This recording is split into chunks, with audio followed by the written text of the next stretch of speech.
Bonjour à tous, je m'appelle Bastien Malassel et aujourd'hui je vais vous parler de mon expérience dans l'université d'Uppsala en Suède, dans laquelle j'ai passé un semestre en début 2018. Alors comme j'ai dit, on a effectivement le choix des cours, on peut choisir les cours qui nous intéressent le plus à condition qu'il y ait suffisamment de place pour ce cours-là et à condition que l'université d'Uppsala et Kedge nous autorisent à prendre ces cours-là. En l'occurrence, moi qui suis un bachelor, Kedge m'avait recommandé de prendre des cours de niveau bachelor, ce qui est normal. Du coup j'avais fait le choix de prendre des cours de niveau bachelor troisième année. Faut savoir que les cours de niveau bachelor sont surtout à dominante marketing, RH et un petit peu finance aussi. On a le choix parmi une quinzaine de cours à peu près, donc ça nous donne un assez large choix. Et on peut choisir finalement le nombre de cours qu'on veut, à la seule condition qu'il faut atteindre 30 crédits ECTS pour pouvoir valider le semestre à l'étranger. Donc on peut choisir à la fois deux matières seulement de 15 crédits pour atteindre 30, ou alors 4 matières de 7,5 crédits. Alors au niveau de la scolarité à Uppsala, déjà on peut choisir nos cours, ça c'est ultra positif, mais ça j'en parlerai un petit peu plus tard. Sinon les cours eux-mêmes sont tous en anglais, voilà, ça c'est obligatoire. La plupart du temps on est regroupé entre étudiants internationaux, entre étudiants Erasmus ou d'étudiants qui viennent d'un petit peu partout dans le monde, mais pas des locaux en général, sauf exception. Au niveau du contrôle continu, c'est beaucoup de présentations orales en groupe et de travaux de groupe aussi au niveau écrit. Les emplois du temps sont variables pour les cours business. C'est comme à Cage en fait, on peut avoir des cours à n'importe quelle heure, n'importe quel jour, ça change tout le temps. Enfin, il y a aussi la possibilité de prendre des cours de suédois, c'est facultatif, c'est comme vous voulez.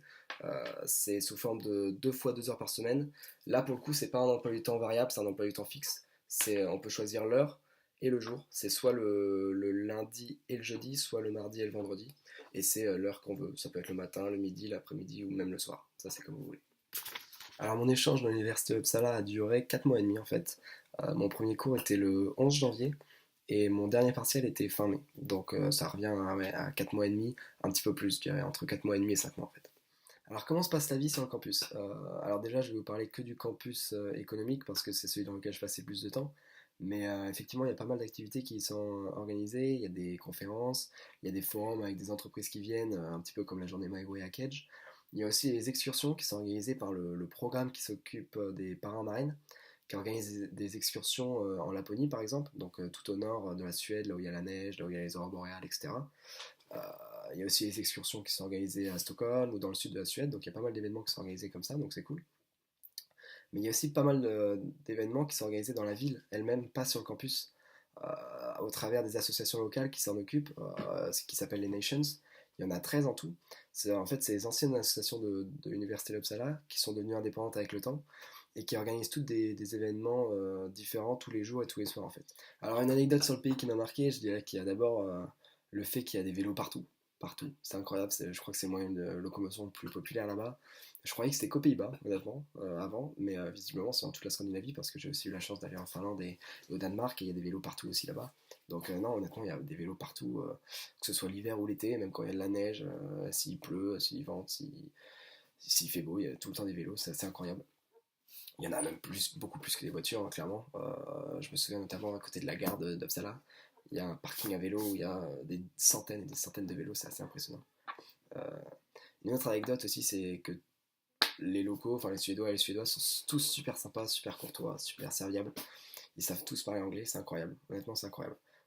J'étais pas prêt, mais j'étais bien content parce qu'effectivement, même si je prenais des cours de suédois, j'étais pas non plus le meilleur en suédois. Donc effectivement, j'étais bien content qu'ils sachent tous parler anglais. Mais c'est vrai que c'est top, honnêtement, c'est top. Et une autre anecdote, alors c'est pas sur la culture du pays, mais c'est au niveau de la météo. C'est euh, il fait tout le temps de nuit l'hiver. Ça, c'est ultra impressionnant, vraiment. Parce que je me souviens quand je suis arrivé, et c'était en janvier, il faisait jour seulement de 9 heures à 14 heures. Tout le reste du temps, il faisait nuit. Donc c'était assez impressionnant au début. Et au moment où j'ai eu le temps de m'habituer, c'était l'inverse. On arrivait au printemps-été, et là, du coup, il faisait plus souvent jour que nuit. Et c'était même, je me souviens, genre à minuit ou à 1 heure du matin quand on était en mai, en fait il faisait pas nuit, le plus sombre dans le ciel c'était bleu foncé quoi. Donc ça c'est vraiment, enfin, c'est vraiment quelque chose d'assez impressionnant que je vous conseille de vivre au moins une fois dans votre vie parce que c'est vraiment c'est original et puis c'est vraiment marquant honnêtement comme expérience, clairement.